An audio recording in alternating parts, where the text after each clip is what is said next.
It was a January night, and a little chilly by California standards when they came for her. Meg was abruptly shaken awake, and she opened her eyes to see two complete strangers looming over her. The man looked like a giant, and the woman was equally imposing and very muscular. Meg had absolutely no idea who they were. She felt groggy and disoriented. It was 1 or 2 a.m., and she hadn't slept much at all. It didn't help that she'd gotten high earlier that night. Maybe that's why they were here, she thought. Maybe they were police, and they had found out about the weed she hid in her perfume tin, and they were here to arrest her. But then she saw her parents standing in the doorway. Her mom was crying, and she kept saying, "We're not abandoning you." So, not the police. The towering strangers were mostly silent, and when they did speak, they were very matter-of-fact. "You're coming with us," one of them said. "We can do this the easy way or the hard way." Meg didn't want to find out what the hard way was, so she had no choice but to start getting out of bed. The strangers watched her get dressed. They watched her go to the bathroom, and then they started leading her down the hallway. That's when it began to sink in. She was being kidnapped, and her parents were just watching it happen. She started yelling at them, screaming about how she hated them, how she would never talk to them again. And still, they just stood there, watching as these terrifying strangers led Meg through the house and out into the dark night. I'm Leah Denton, and this is Psychotherapy, a show dedicated to providing survivors of therapy harm a platform to share their stories and to offer language for those of us trying to make sense of our own experiences with the psycho in the therapist's chair.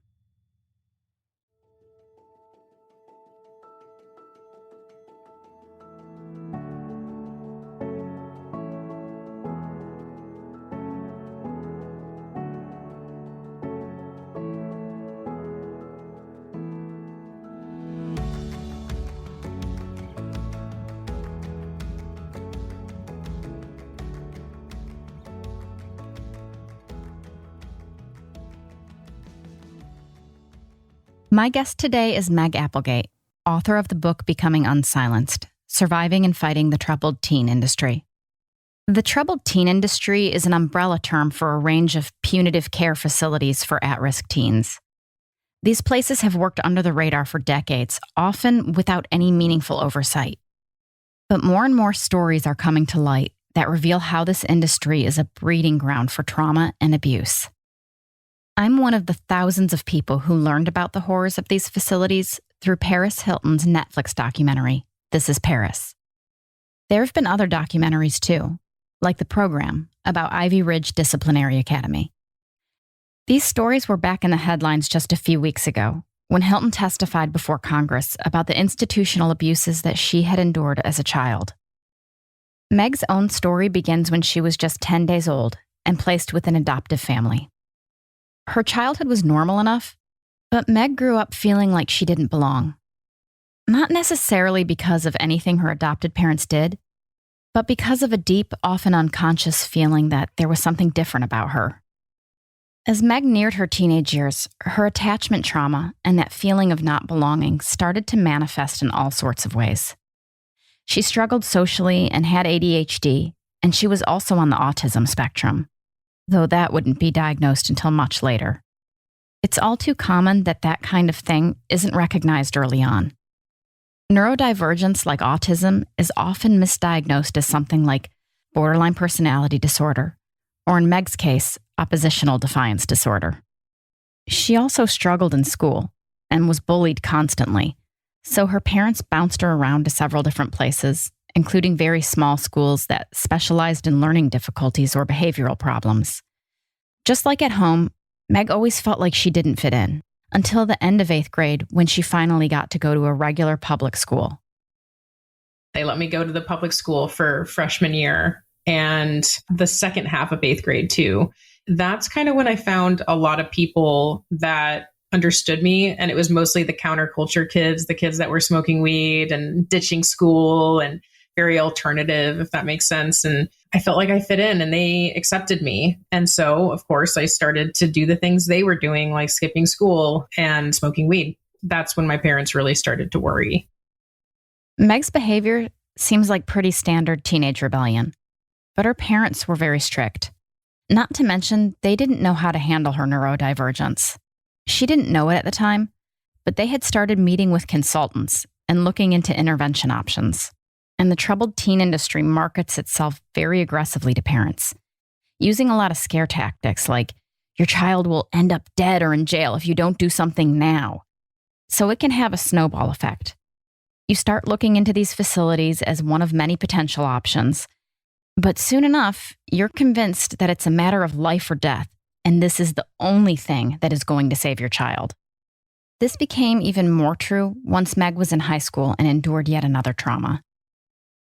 I was in ninth grade. I was 15 years old, and it was about halfway through freshman year. I ended up skipping out on school with one of my friends, and we had this guy that we found on the side of the road that ended up buying us beer. Long story short, we both ended up being sexually assaulted and I think also drugged.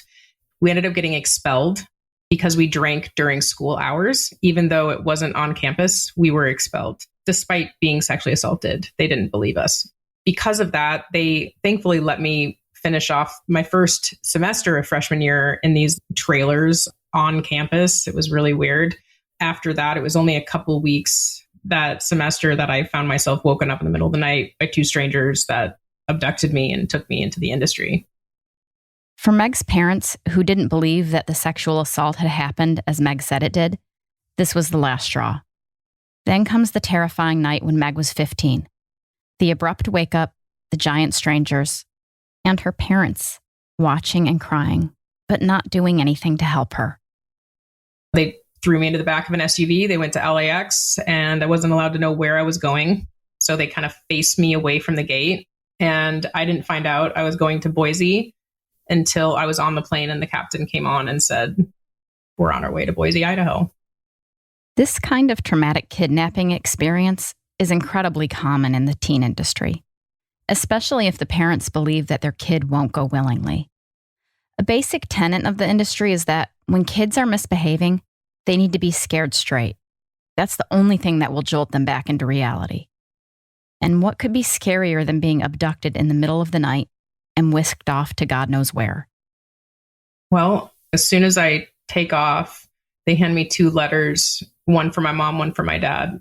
And I don't really remember what was on them because I just disassociated 100%. The entire flight. I don't remember landing. I don't remember getting a rental car. I don't remember anything. I just remember walking into Intermountain Hospital. That's the last thing that I remember that day.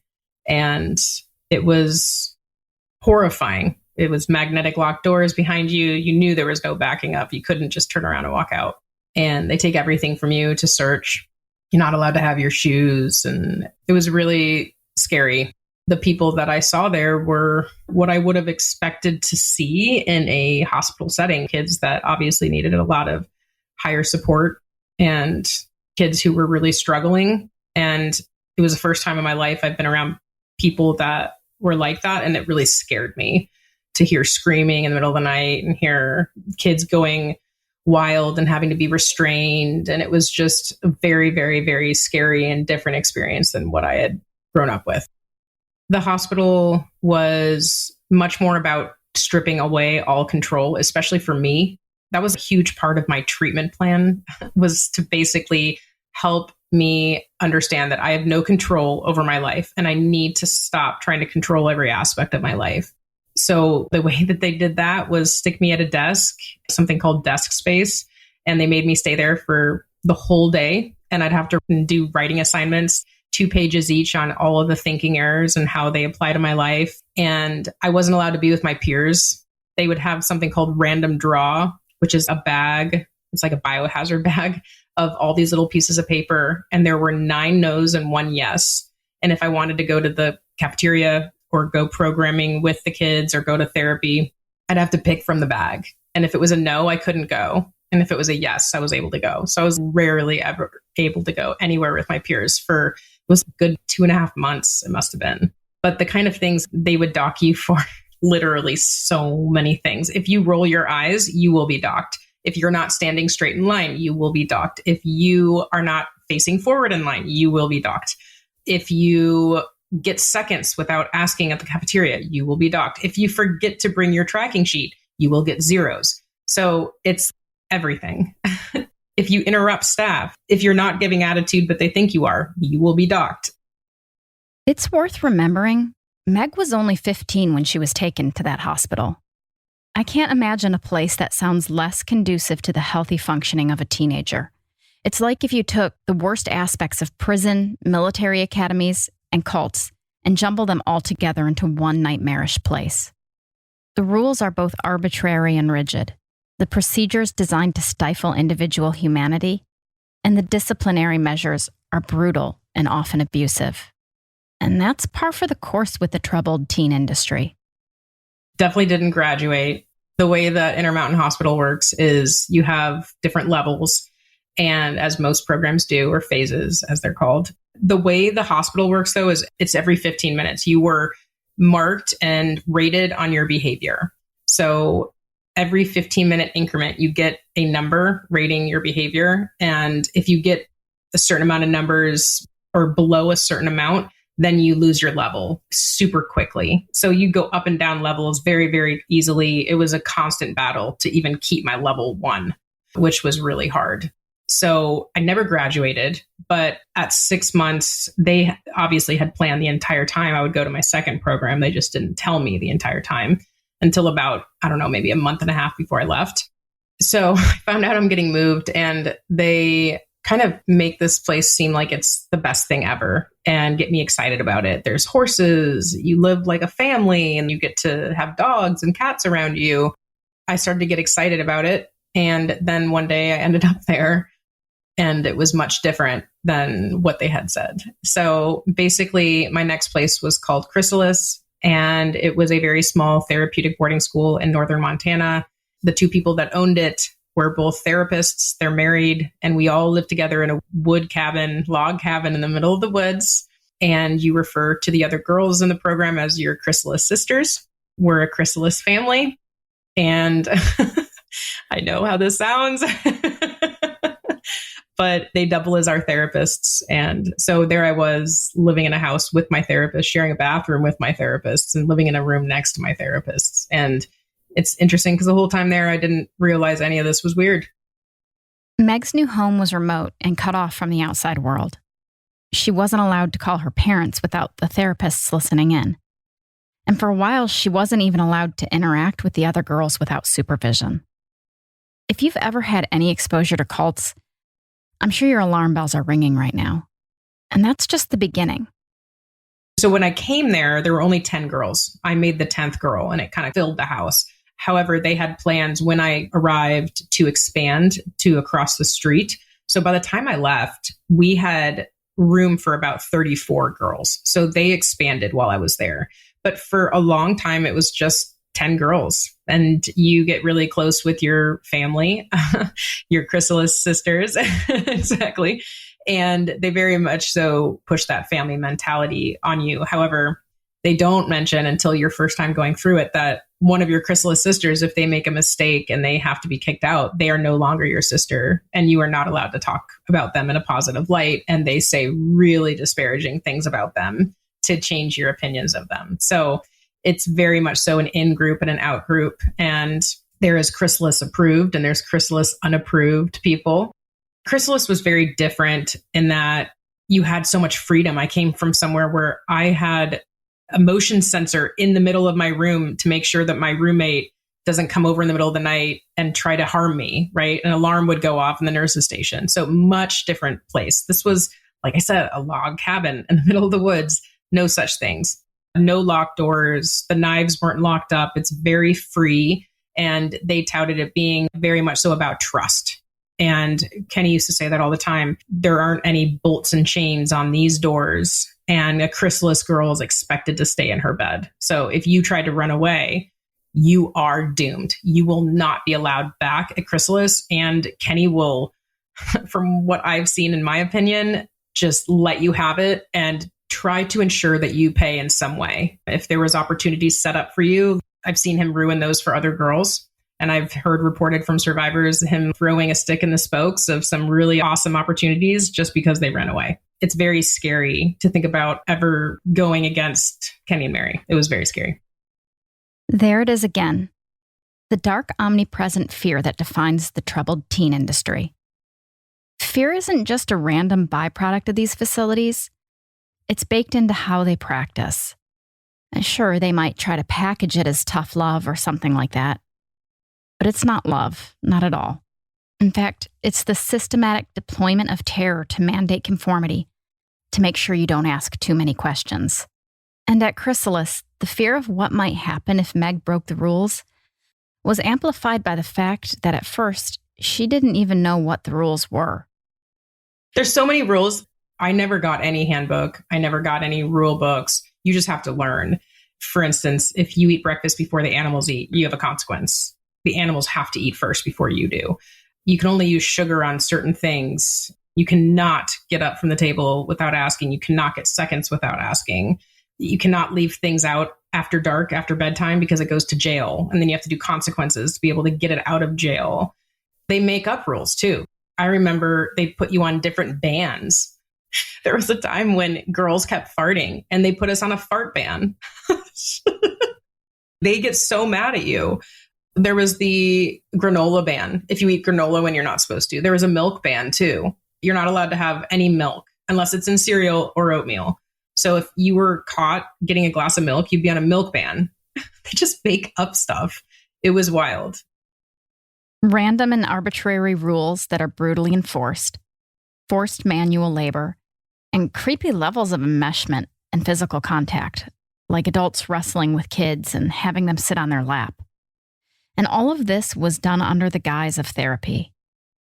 I wouldn't personally, in my opinion, call it therapy. A large portion of what they considered to be therapy was group therapy, but it was basically attack therapy. It was called circle. We all had to sit in a circle and there would be someone in the hot seat. Basically, you'd go around and hear everything negative that you have done that week, everything that is wrong with you, everything that you need to change about who you are, what you've done. And you would just feel defeated. Just public humiliation, public berating. It was, in my opinion, meant to break us down so that they could rebuild us up in the image that they preferred. I'm talking about 8 to 16 hours of this every week. So it was a lot. It was a lot. And it was very, very, very damaging. On top of that, they also encouraged the use of peer-to-peer confrontation. That is what we called, quote, holding each other accountable. We would do it to our friends, these Chrysalis sisters that you've built bonds with. And so there we were being buddy-buddy with them all week. And all of a sudden they have all this negative stuff to say about you and just feeling like the rug got pulled out from underneath you multiple times a week. The purpose of that is if they have the girls holding the girls accountable, that creates trust within them. And it also creates less work for the staff. So it allows to have eyes and ears everywhere. They can give the illusion of, I trust you, when in reality, everyone around you, the girls, not even staff, are taking a inventory of every single thing you're doing, and they're going to hold you accountable. It makes it so not as many mistakes are made. You were seen in a light of, this is what we called working the program, right? So if you're holding other girls accountable on a regular basis, that is considered leadership to them. You will get your level faster and go through the program faster. And especially for those that are able to give feedback, but also accept it. That was a big thing. How do you accept feedback? Oh, such a buzz. Oh, I hate that word. Most survivors hate that word. But it's about how you receive feedback. It's like everything is being stripped from you, is what it feels like in these moments. So you're having everything stripped from you. You feel like you can't breathe. You're just like, oh my God, this is my best friend in the whole world. And now they're telling me that I'm doing all these things wrong all week. And they never even told me in the week. They've been saving it for this one time, right? But you can't react. You can silently cry. but you can't roll your eyes. You can't look like you don't agree, or they'll say you're being defensive. And in that case, that's not being a good leader, right? So they look at how you respond to the feedback and how you give the feedback. It's such a fine line. It definitely has an impact, but also it really can't, because if you start having bad relationships with the girls, you start getting in trouble because you're not managing your relationships. There was one girl who I did not get along with the entire time. In fact, I still don't. She just drives me nuts, right? Our personalities just don't match. Because I didn't get along with her, they put us on the 10-foot rule. Basically, we weren't allowed anywhere near each other. That didn't work because we were super dramatic about it. And we'd be in the hallway and I'd be like, oh, can't touch me, right? And so at that point, then they put us on the 2-foot rule and they made us be roommates. They made us sit together. We were attached at the hip. You weren't allowed to not be too keen on anyone, which is stupid because that's not how life works. We are allowed to not be close with every single person, and we're allowed to choose who we want to be friends with. Forcing someone to be a roommate with someone that is not good for your mental health is just wrong, I think.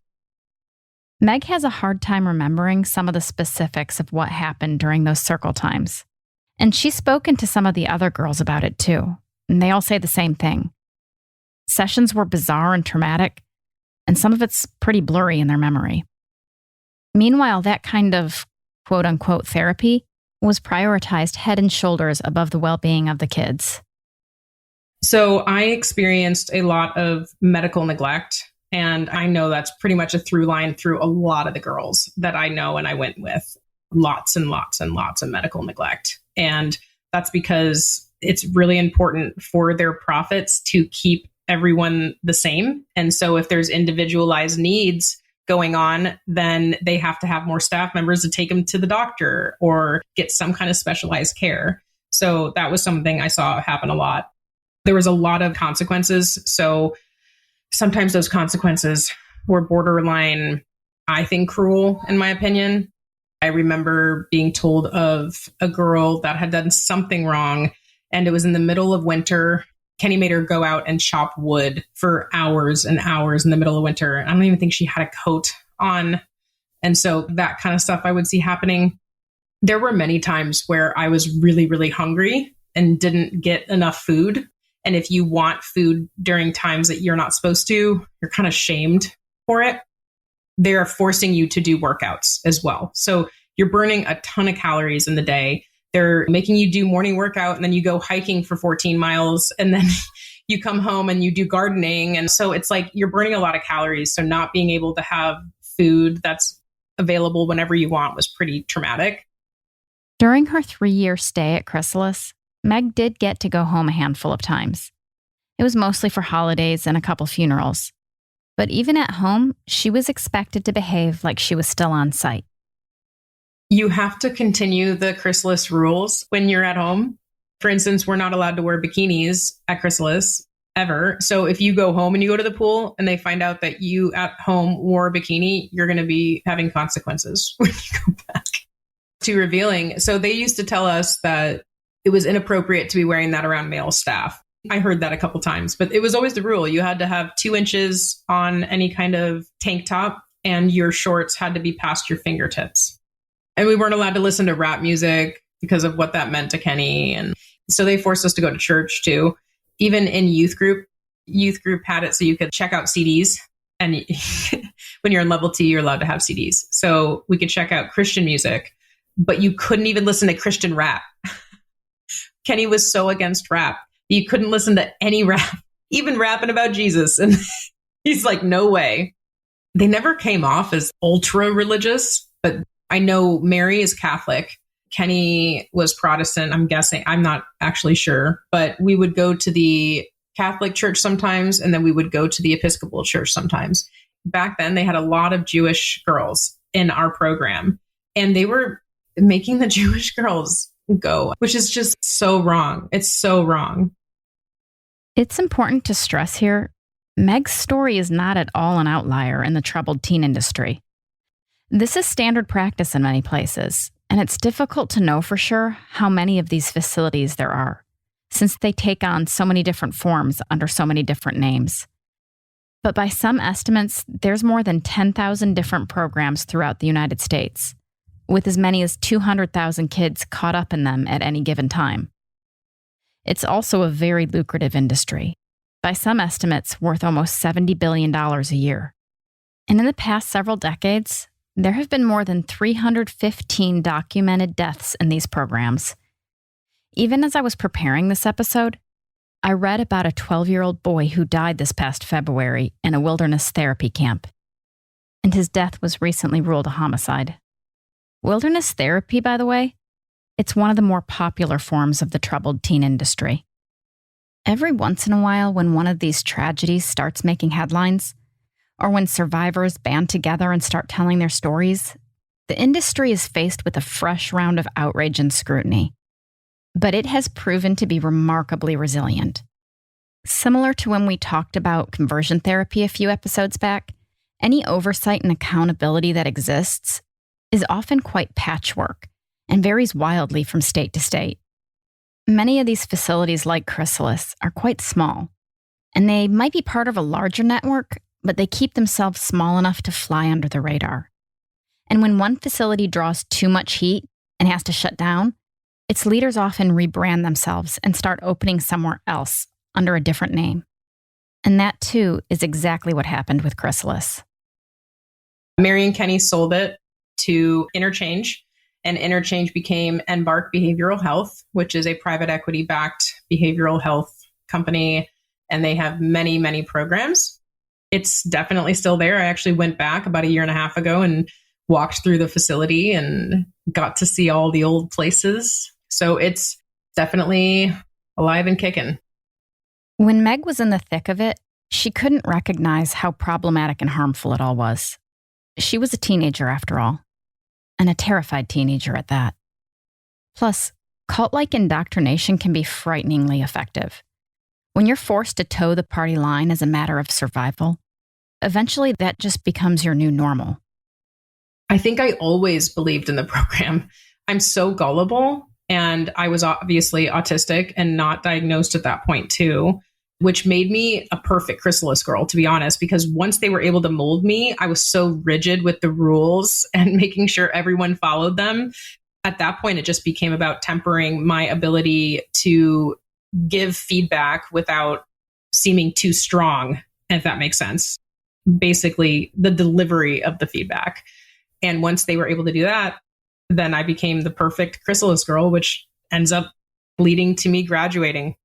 Chrysalis is much different with the levels. So it's level 1 when you get there. So level 1 through level 3, and then graduate level. It's a lot longer to get to each level. And there's not really a set thing you need to do to get to it. So you just work hard at the things they tell you need to get to. And everyone's level 1 looks different from everyone else's, or level 2, I mean. So it took me about a year and a half to get to level 2, which was crazy. So level 2 is trust. So it took a year and a half to be around other girls without staff being around, right? So staff have to be around hip to hip to a girl at all times if they're level 1. It takes quite a while to get to that stage. I didn't reach level 3 until 6 months before I left. So it's quite a process. And I was there for a total of 3 years. I didn't leave Chrysalis until I was 18 and a half because I stayed until I graduated high school and until I graduated the program. Legally speaking, Meg could have left as soon as she was 18, but that never even crossed her mind. She had been thoroughly deconstructed and rebuilt into a people pleaser who was eager to follow the rules. Looking back now, she says she cared less for herself than she did for what her therapists and parents thought of her. These were 3.5 of the most formative years of her life in a restrictive, abusive, and dehumanizing environment. It'd be difficult to overstate just how significant the effects of that kind of trauma can be.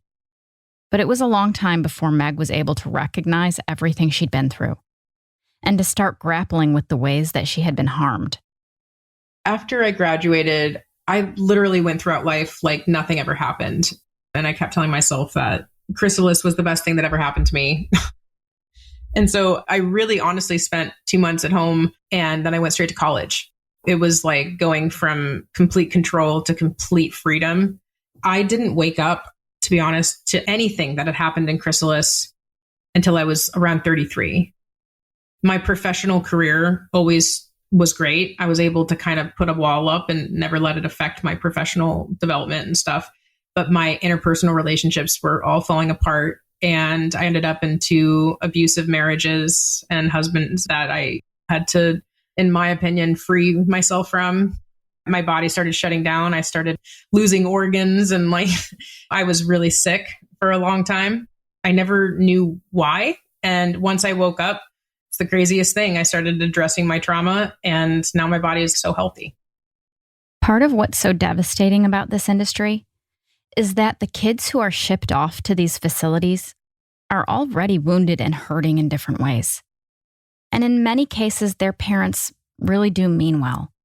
Maybe they've reached their wits' end and they hear about a place that has all kinds of glowing testimonials and all kinds of scary tactics about what will happen if you don't act now. So they send their kids to these facilities, usually at a great expense, hoping they'll be able to help, but having no idea just how profoundly they could end up making things worse. In Meg's case, her parents may have turned a blind eye to some alarming red flags, but they didn't realize the horrors she'd endured until she started processing it herself in her 30s. Like many others, it was the Paris Hilton documentary that helped Meg open her eyes. It felt like she was watching someone else tell her own story. My parents kind of woke up with me. As I woke up, I talked to them about everything. And at first they were kind of hesitant. Wait a second, don't say abusive, right? But then I started putting things into perspective for them and saying things like, Dad, did you know that Kenny used to have wrestling matches with us? And he'd be like, wait, what? And started thinking back to the times he'd visit and see girls and me sitting on Kenny's lap. He recalls coming into that environment and thinking it was weird and telling himself, well, I'm going to look at Mary, because if Mary seems fine with it, then it's probably just in my head. And he'd look to Mary and she'd be smiling and acting totally fine. And so he, like me, just put it into that bucket of, oh, this is actually just me being weird. This is what I wanted. It's a family environment for my daughter, right? So he had the same kind of biases and thinking errors going on that he didn't even know that it was going on. A lot of the stuff that I woke up to, they didn't even know about. Like the medical neglect, they did not know about. They didn't understand circle. They had no idea the kind of emotional damage that came from that. And they didn't even understand the emotional damage coming from being kidnapped. We're at a place now where not only do they understand, they've also woken up and they're fighting right alongside me. So it's been pretty awesome. When Meg visited Chrysalis, she wondered if anything had changed over the years. If the new ownership had instituted different policies or tried operating more responsibly. Short answer? Depends on who you ask. True to form in the troubled teen industry, it might seem to evolve over time. Maybe they switch out some programs or change some names, but some philosophies remain at the root. I obviously speak to people that have worked there more recently, and they say that it's much different. So I can say that anecdotally, I'm told that they don't do consequences anymore and they don't do certain things. But if you look at what we consider to be troubled teen industry programs, it definitely is. It's still a troubled teen industry program, and any residential program that is not a crisis short stay stabilization place saying that they can fix a long list of issues, in my mind, is something to be wary of. So as for her therapists, Mary and Kenny, because of all of the stories I've heard about harmful therapists escaping accountability and continuing to practice, I asked Meg if they were still licensed. I believe Mary's is still active and Kenny's is expired. They sold Chrysalis and then they bought a place in Mexico, and now they live half in Mexico, half in Montana. I do know, I've heard that Mary and Kenny's tried to start another program in Mexico after they got there for young adults. Apparently it went really bad and it closed within a year and a half or 2 years or something like that. Meg knows of a couple survivors who filed complaints about the trauma they'd endured, but nothing came of it. For now, Meg plans on telling her story and helping others do the same, and fighting for meaningful change in the troubled teen industry. And there has been some progress, at least in certain places. If you think about Montana, It wasn't until, I believe, 2019 that all of these programs started to be regulated by the Department of Health and Human Services. Before that, it was the Department of Labor. It was only 2019 when that happened. Almost immediately, a ton of programs closed. They couldn't operate under those guidelines. Well, especially after HB 218. And once that gets underway, there's going to be definitely increased oversight. There's actual visits. I don't think there were any visits back then when I was there from the state. So there are actual visits happening. DHHS actually does reports. They mark if they're compliant or non-compliant. They will sometimes give sanctions for things. So there's definitely far more oversight than there was, but not nearly enough to where it needs to be. I had to fight tooth and nail to have in HB 218 to try to ensure that it gets added and stayed, that kids can talk to their parents on Zoom unattended without someone listening. That's such a basic necessity. And why are programs so scared of that? Letting kids talk to their parents without supervision seems kind of like a no-brainer. But even securing small, incremental changes like that has been an uphill battle. And there's a whole lot of battle left to be fought. We're talking about 120 to 200,000 kids annually being funneled into these facilities. They're coming from places, not only just parent placement, we're talking about publicly funded, public dollars going towards sending these kids away. School districts sending kids away through IEPs. Check out Unsilenced, check out our page and follow us, and be sure to share our stuff. The number one thing we can do is create awareness, because this is absolutely not just about the industry and being able to help it find more regulation and oversight, but it's about social change. It's about how parents view adolescents in general. There's a deep pathologization that needs to happen, and we really need to increase awareness for the decision makers within communities to be aware of the harm that can happen in this industry. You can learn more about Meg's work and about the harms of the troubled teen industry at unsilenced.org. You can also find her memoir, Becoming Unsilenced, on Amazon. I'd like to extend a heartfelt thank you to our guest today, Meg Appelgate, for sharing her own story and for her advocacy for troubled teens. Special thanks to our talented writer, Bo Denton, for your hard work, skill, and insight. And to our exceptional audio engineer, Peachtree Sound, for ensuring we sound our best. If you or someone you know has experienced therapy harm and would like to share your story, please reach out to me directly at psycho.therapypodcast@gmail.com. Thank you for being part of this important conversation, and until next time, thank you for listening.